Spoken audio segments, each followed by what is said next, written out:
Assalamu alaikum wa rahmatullahi wa barakatuh. First year medical students, welcome to your academic English module 1. This is Dr. Amal Abdel Fattah, assistant professor of tropical medicine, speaking to you, and we will discuss in this lecture unit 3, the basic principles in medicine.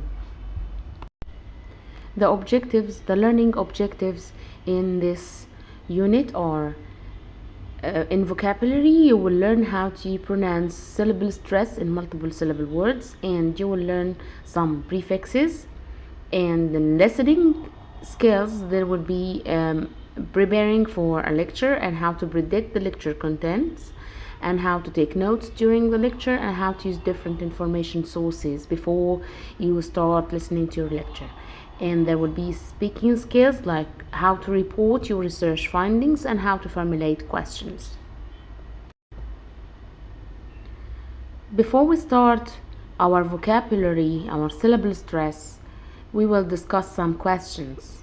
The body is formed of different systems, and a system is a group of organs that together perform one function, one specific function. Please mention 3 of them and write them down, and try to figure out the difference between physiology and anatomy. Have you finished yet? Yes, the 3 systems, whatever you write, are correct. Respiratory system, cardiovascular system, nervous system, digestive system, whatever you write is correct.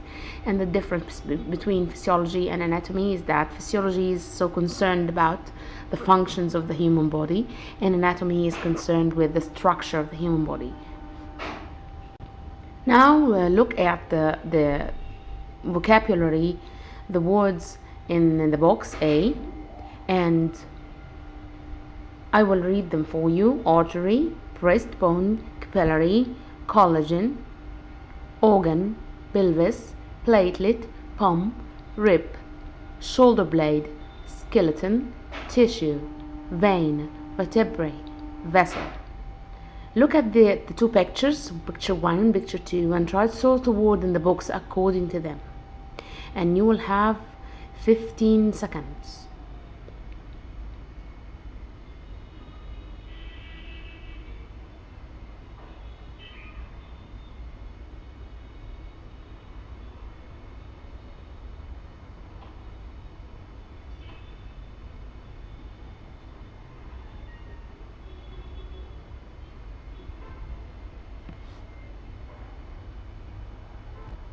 Okay, check your answers now.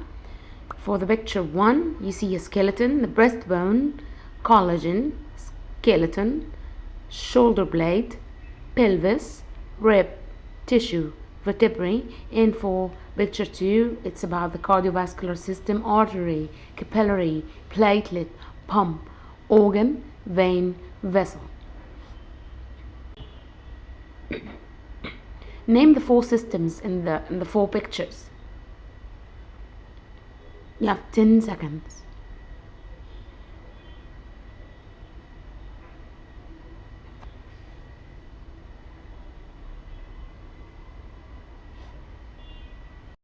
And these are the correct answers.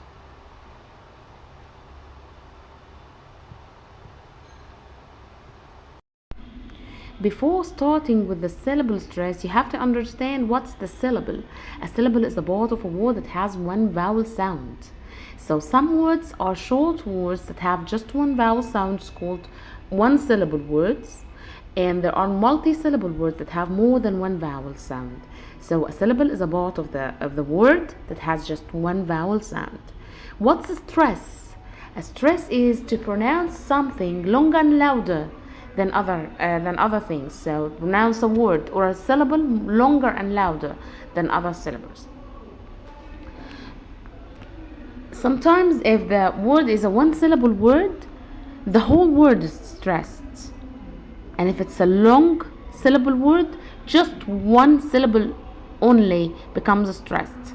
So 1 stress means 1 word. If you have 2 stresses, this means that there are 2 words. So 1 stress means 1 word. Always stress. There's a rule, an important one.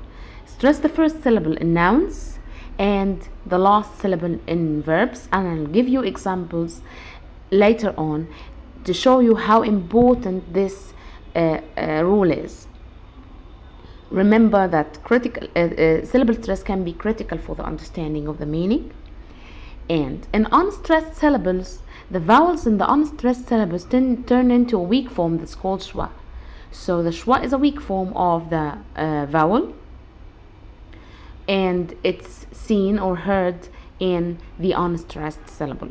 Remember again, syllable is a part for word that has one vowel sounds, and words can be one syllable words or multi-syllable words according to the vowel sounds that they have.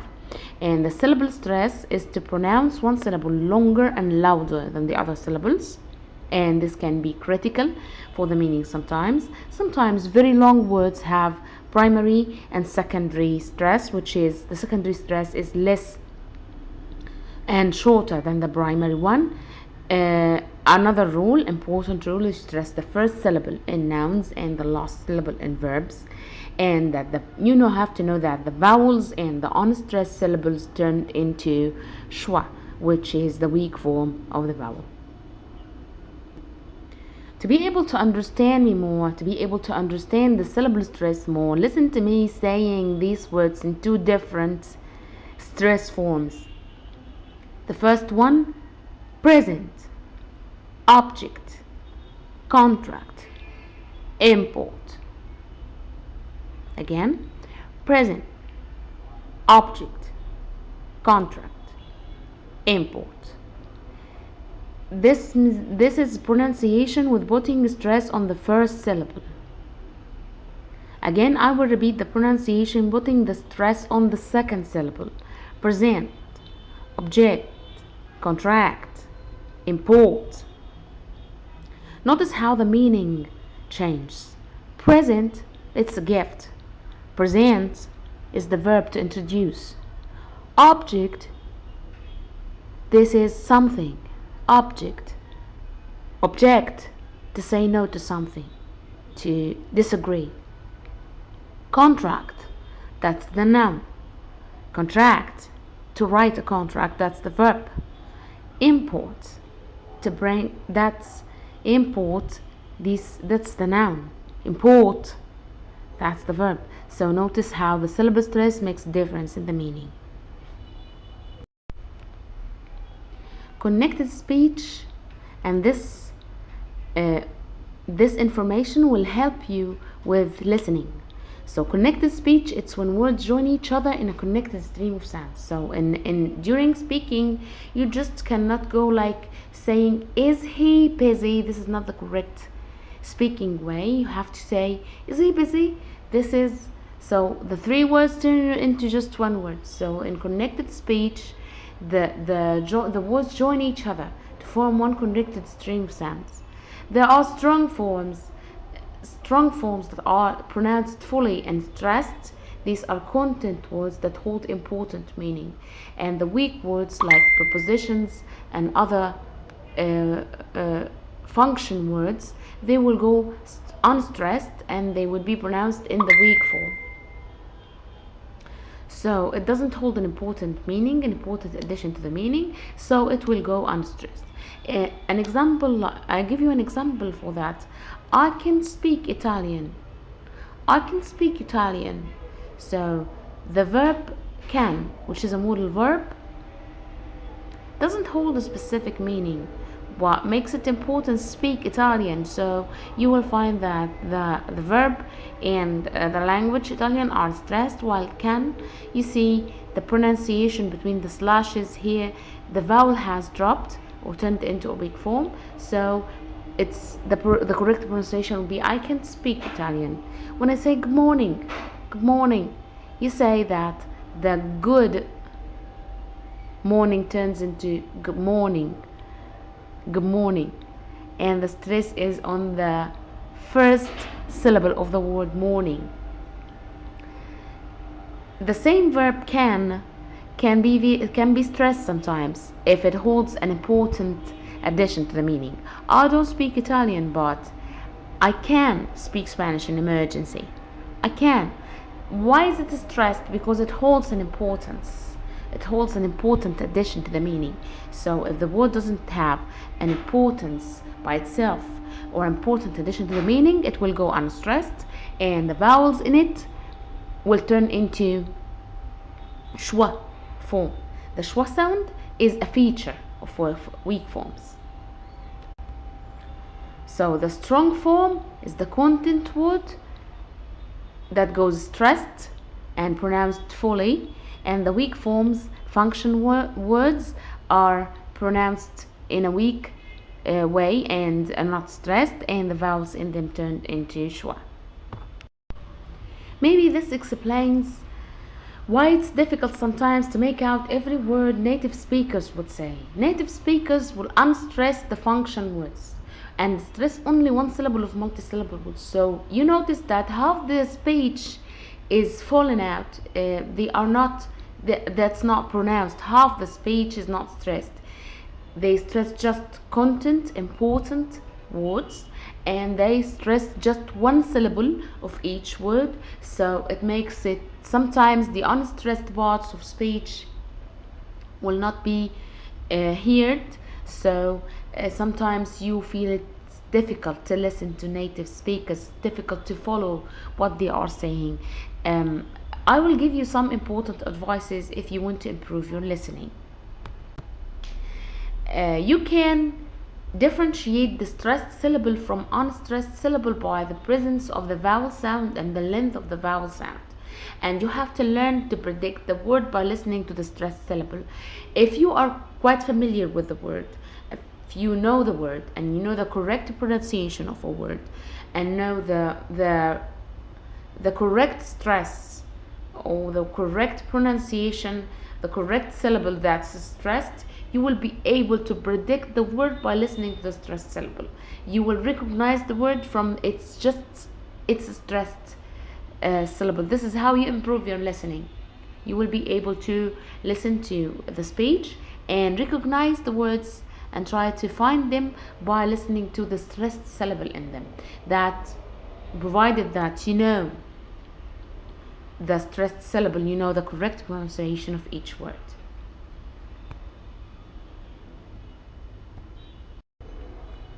Now notice how you read these words with the stress on the underlined syllables. Artery, breastbone, capillary, collagen, organ, pelvis, platelet, pump, rib, shoulder blade, skeleton, tissue, vein, vertebrae, vessel. Again, artery, breastbone, capillary, collagen, organ, pelvis, platelet, pump, rib. Notice that pump and rib are just one syllable words, so the stress is on the whole word. Shoulder blade, skeleton, tissue, vein, vertebrae, vessel. Now complete each sentence with a word or words from box A and change the form if necessary. Change a noun into a verb. Some words can be used more than once. You have 15 seconds.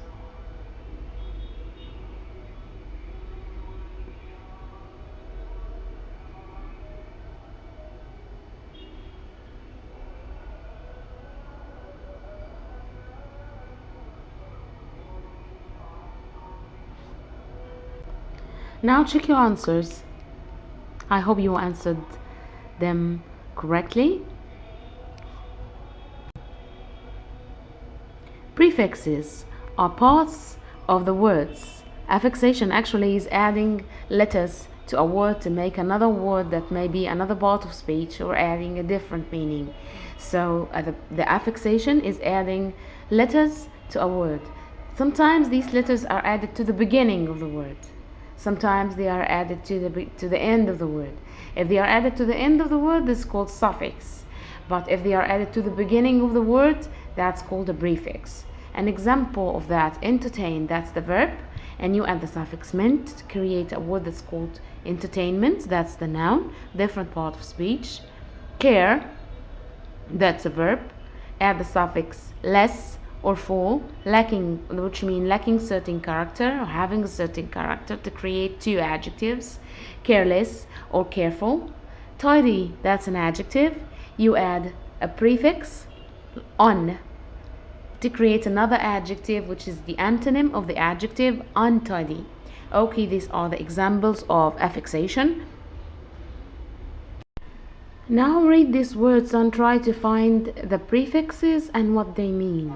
Cardiovascular, cardiopathy, cardiologist, gastroenteritis, gastrointestinal, gastroscope, hyperglycemia, hypertension, hyperventilate, ingest, intake, internal, physical, physiology, physiotherapy, renew, reproductive, reshape. You will notice these different prefixes. Cardio, that's related to the heart. Gastro, related to the stomach. In means inside or going in. Physi, related to the body. Hyper, excess of something. Repeated or again. Complete each sentence with a word from box B and change the form if necessary. You have 30 seconds.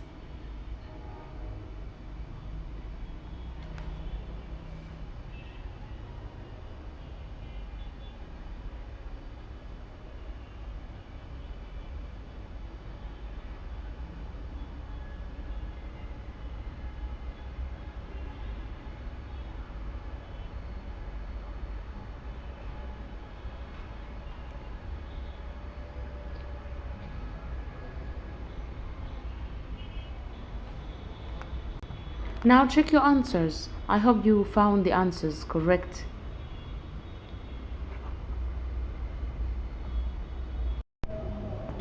Now we move to the listening skills in this unit. The first one is about preparing yourself for a lecture. And the first thing in preparing yourself for a lecture is being able to predict the lecture content.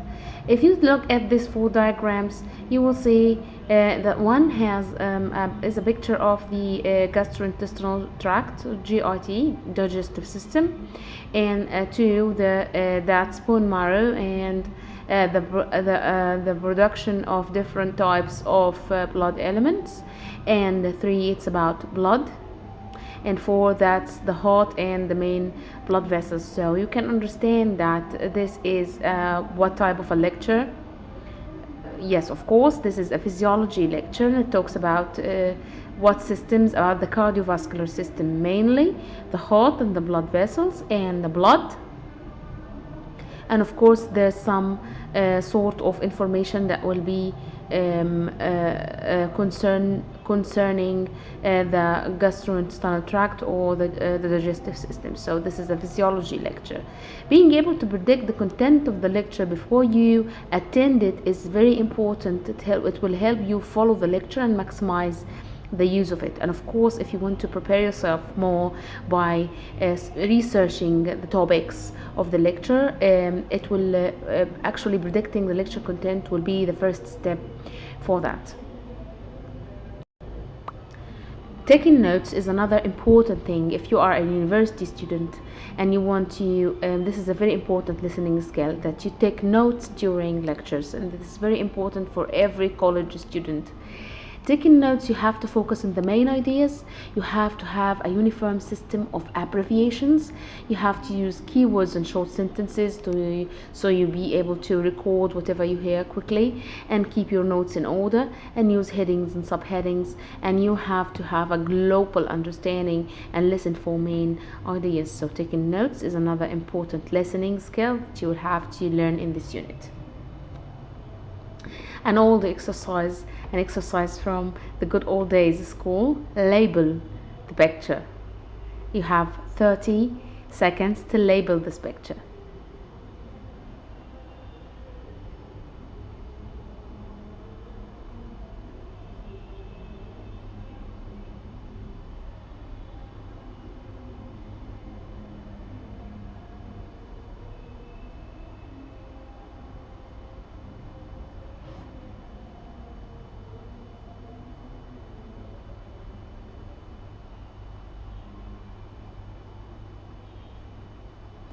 Okay, check your answers.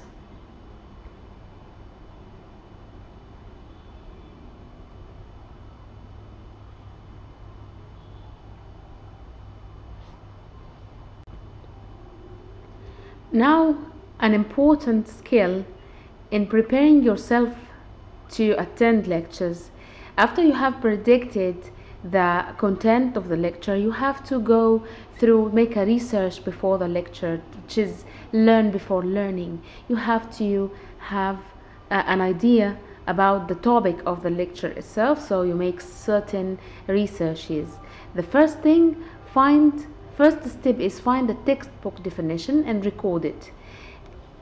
I'll take the lecture number 3 in your book about anatomical position as an example, and I'll give you what I made, the findings that I found as I make a research. First step, find a textbook definition and record it. Anatomical position is a description of any region or part of the body. That's a textbook definition of the topic of the lecture. So if the topic of the lecture is anatomical position, first thing is find a textbook definition. Find an encyclopedia explanation. I go type the anatomical position, the topic of the lecture on the search on the Wikipedia, the free encyclopedia on the internet, and try to find the Wikipedia explanation. Then you go through the headings of the article, not all the details of the articles, just the headings. Sometimes you can read the first sentence of each paragraph, so you will have a global understanding. That's called skimming the article. Reading the first 1 or 2 sentences of each paragraph or going through the heading. This is called skimming of the article to get a global understanding of the article without having to go through the details. Step 4, try to read the keywords and to make sure that you're able to read them and to look them up in the dictionary and hear the pronunciation. This will help you recognize them in the lecture. So if you're not familiar with the keywords, you may not be able to recognize them as the lecturer says them in the lecture. So you have to read the keywords and be able to read them yourself and understand the correct pronunciation for each keyword. This is how I myself prefer to do it. Superior. This is an example of this. You find it on the Google Translate, and you see this microphone, a small microphone. You can click on it and you will hear the word, so you become familiar with the pronunciation.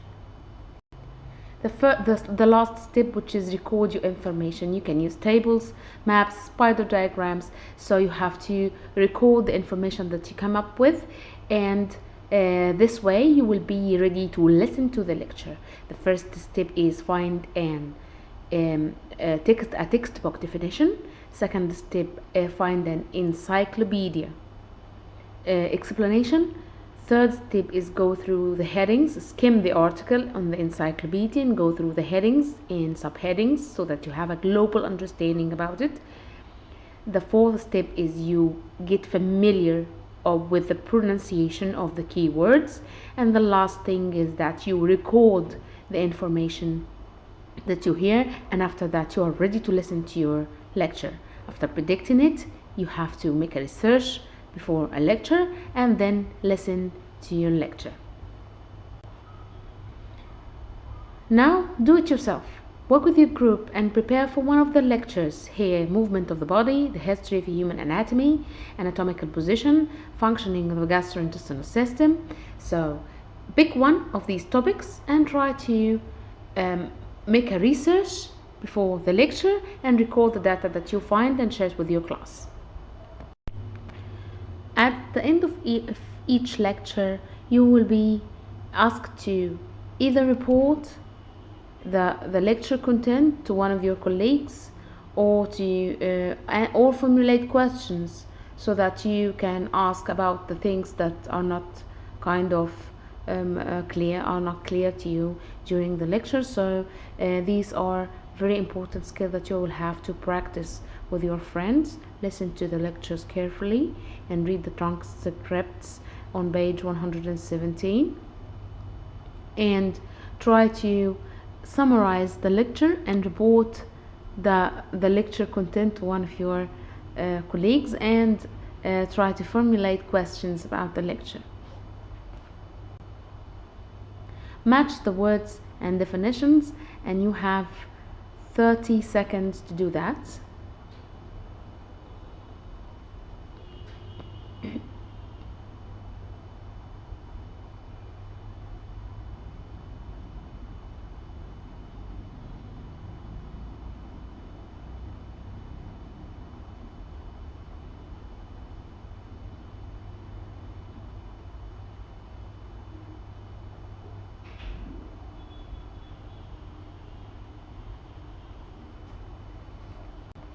Okay, check your answers, please.